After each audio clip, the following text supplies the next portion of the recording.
Welcome to my TED Talk on being isolator. Just joking.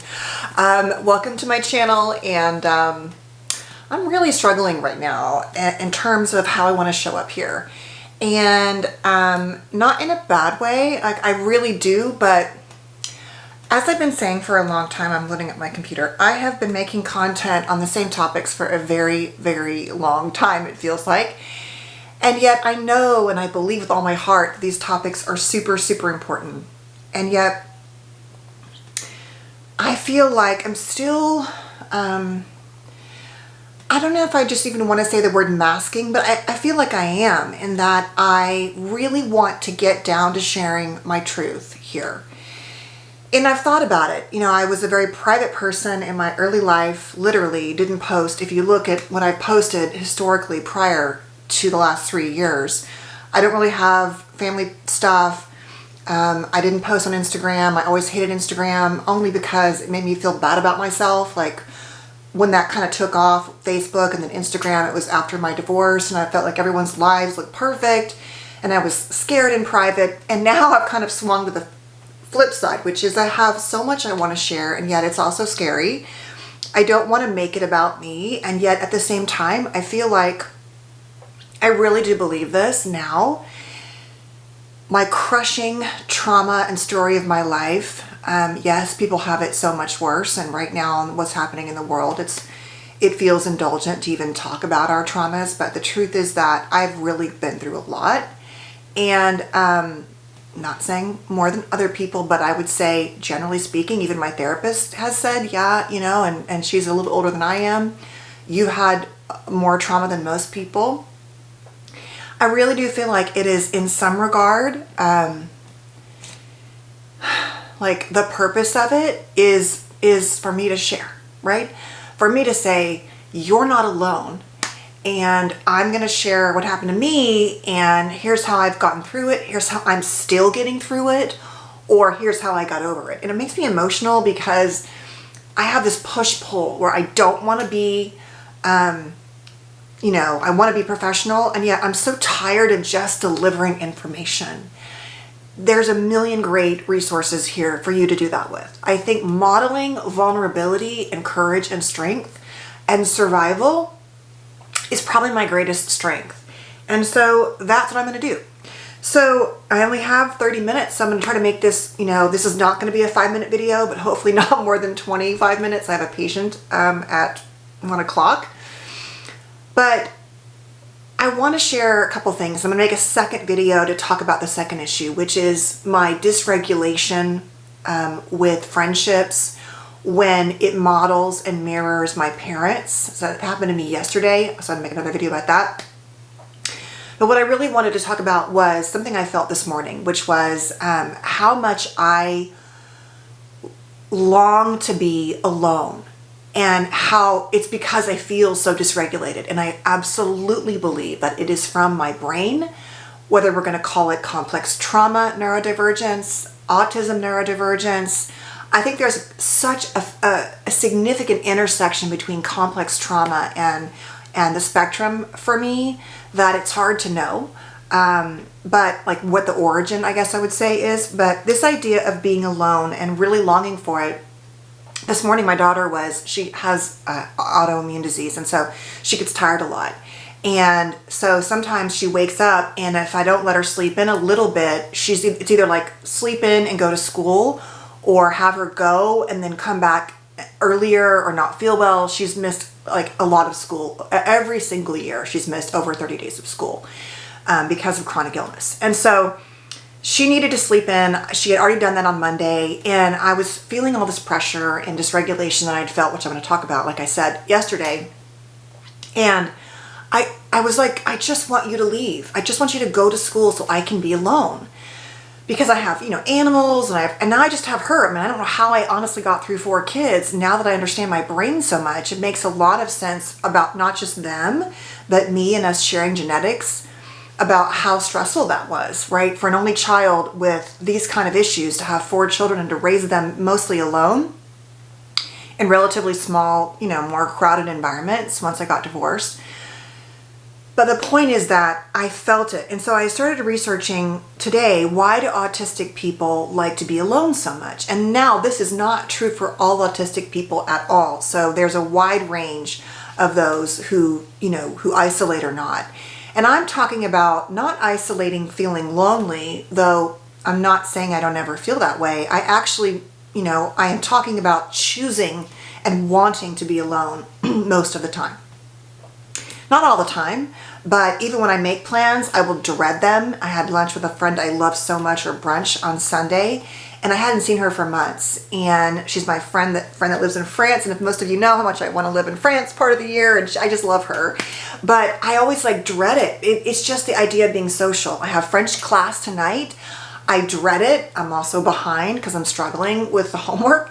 But because all of the people who are lovely people, it's just social things are stressful. And yet I'm not going to say I don't enjoy concerts and movies and brunches, but it's very stressful for me deep inside. And so I researched, and maybe you are too, and that's why I'm saying this, is why do people on the spectrum like to be alone? So we're going to presume we're talking about those who have autism, but of course complex trauma can feed into this.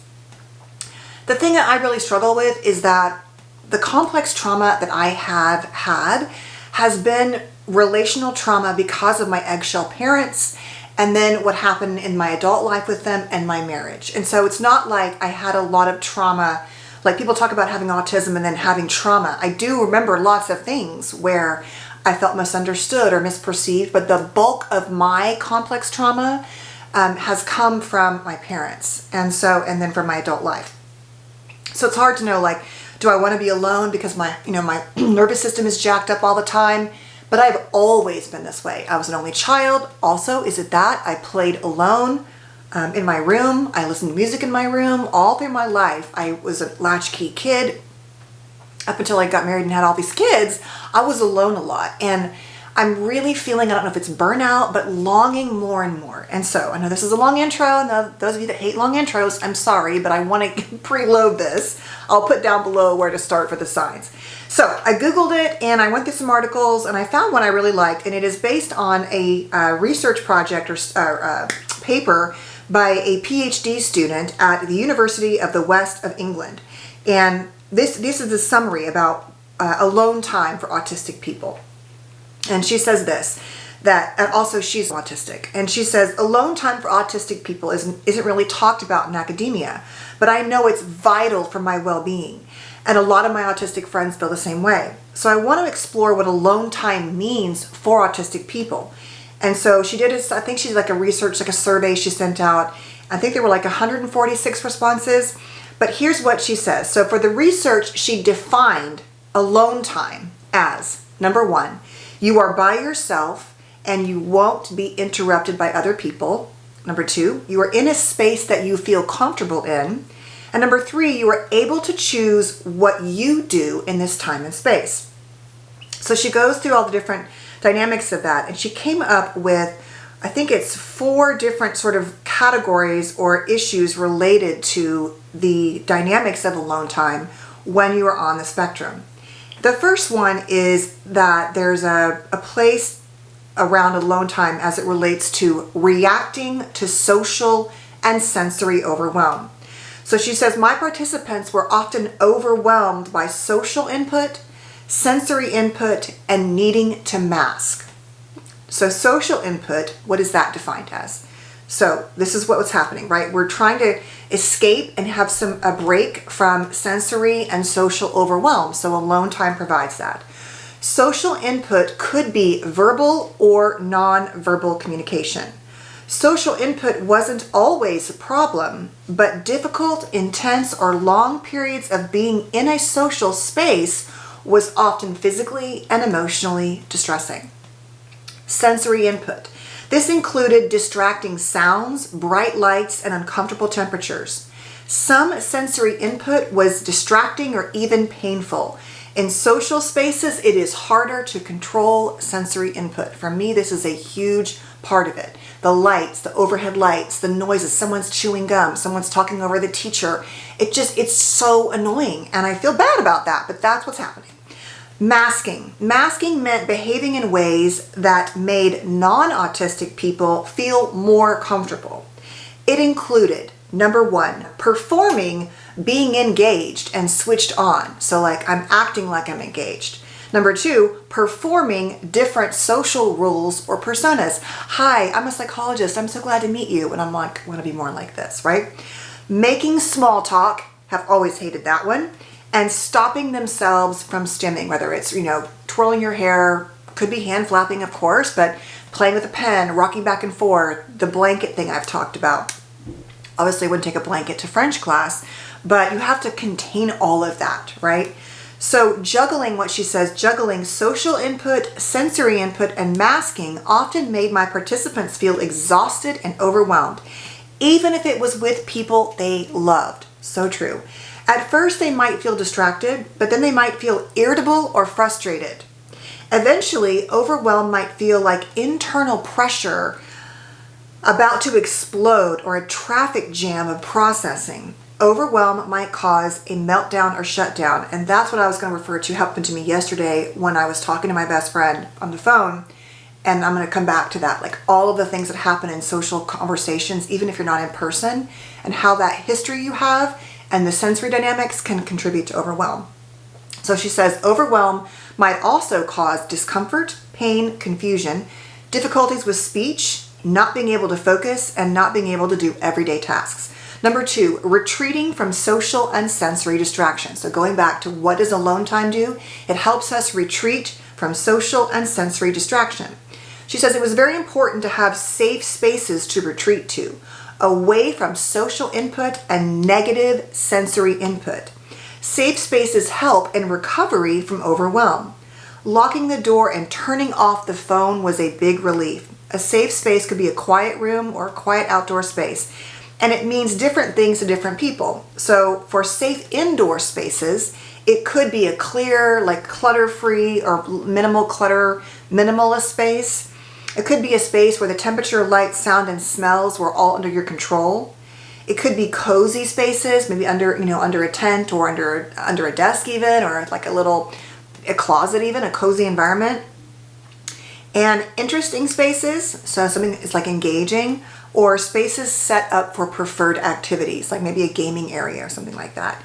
And then safe outdoor spaces provided happiness, safety, and inspiration.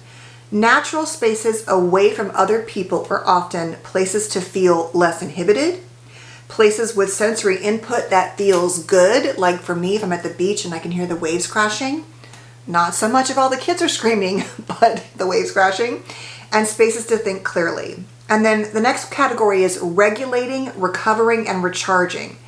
So being immersed, this is the idea often of special interest as well, in an activity helped with recovery from overwhelm, and it helped with recharging batteries. Immersion is rewarding, and she says some participants describe it as the flow state. We've talked about flow in terms of you're like in your groove, you're in your sort of like flow of your life and your work or whatever's happening. And so that feels like good and like things are like it's flowing, it's not stopped, right?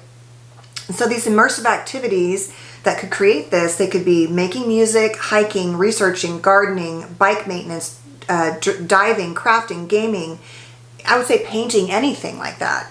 And for some people, focusing on details is actually really helpful, like losing themselves in the details of like editing a video or, focusing on a task or a skill. And also that fictional worlds, this is a very common dynamic in the autism research, that the idea of interest in fantasy books, fiction, characters, shows, that there's something about that can feel very safe and like a great place to manage feelings, to escape, to connect. And that for many people on the spectrum might look like rereading the same books, rewatching the same shows or series, that there's something about knowing what to expect that can feel really good, not to mention connection with characters, stories, things like that. And the last thing she says is that ready to connect with others, that oftentimes the alone time is giving us, like I kind of said earlier, the downtime to recharge so that we can reconnect with others. It's not that I want to be alone all of the time. It's that there's a price I pay for every social interaction I do. and that I have to find ways to manage that.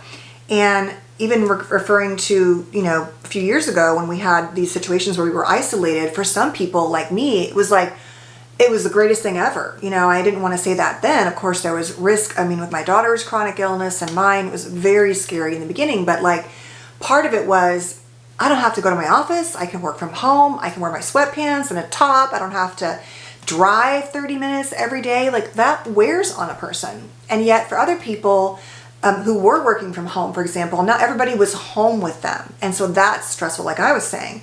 Part of my thing is I am the best at making videos, at thinking about what I want to do when I'm completely alone. So I can shoot videos like I did all through that time with my kids here in a back room.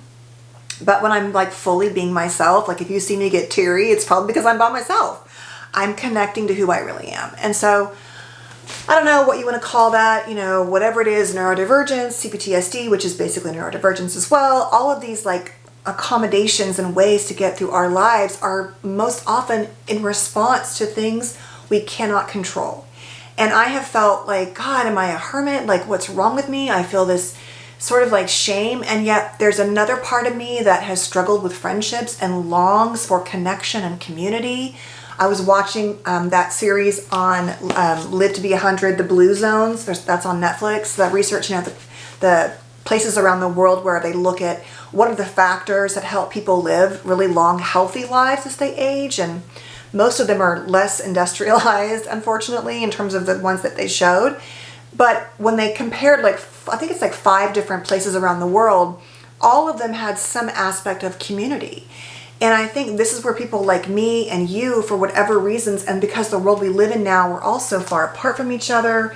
We get relocated, we don't have connection. I don't know how much of that, I think in a controllable way, I guess I would say, that could be really helpful. If you could lean into community when you were ready and needed it. I don't believe that complete isolation is good for any of us.